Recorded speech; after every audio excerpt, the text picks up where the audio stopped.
Hello everybody, আসসালামু আলাইকুম। আশা করি আপনারা সবাই ভালো আছেন। আজকে আপনাদের সাথে কিছু কথা শেয়ার করতে আসছি। সেটা হচ্ছে, আমরা বাচ্চাদের বিভিন্ন খাবার খাওয়াতে চাই, কিন্তু বাচ্চারা খেতে চায় না। তার কারণ হচ্ছে, বাচ্চাদের খাবারের একটা টাইম টেবিল বানানো উচিত। টাইম টু টাইম খাওয়ালে বাচ্চারা অবশ্যই খাবার খেতে চাইবে। আর কখন সে তার ক্ষুধা পেয়েছে, তা কখন ক্ষুধা পায়নি, সেটা আপনি বুঝতে পারবেন। আপনি যদি একটু পর পর খাওয়াতে চান বা আপনি টাইম টেবিল না বের করে খাওয়ান, তাহলে অবশ্যই বুঝবেন না যে তার ক্ষুধা লেগেছে কিনা। তো আপনি যখন খাবারটা দিবেন, সে হয়তো 1-2 চামচ খেয়ে আর খাবে না।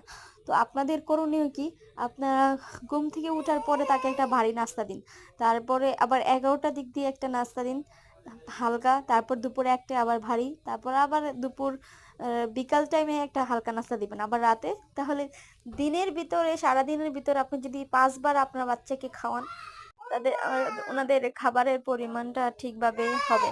তো আমি আমার সন্তানকে যেভাবে খাওয়াই, আর আলহামদুলিল্লাহ সে খাবার খেয়েও মজা পায় এবং সুন্দরভাবে ঠিক মানে খেতে পছন্দও করে।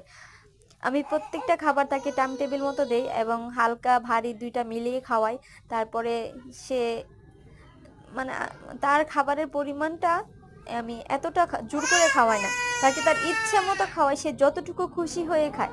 বাচ্চাদের জোর করে কখনো খাওয়াবেন না, ওনাকে খুশি হয়ে যতটুকু খেতে চায় ততটুকুই খাওয়ান। আপনার বাচ্চার যদি মনে হয় যে সে খেতে খায় না বা কম খায়, কিন্তু না খেয়েও সে সুস্থ আছে, তাহলে সমস্যা নেই। আর যদি মনে করেন যে খাবার না খাওয়ার কারণে সে অসুস্থ হয়ে যাচ্ছে, তাহলে আপনি ডাক্তারের পরামর্শ নিতে পারেন। এছাড়া যতটুকুই খায় আলহামদুলিল্লাহ।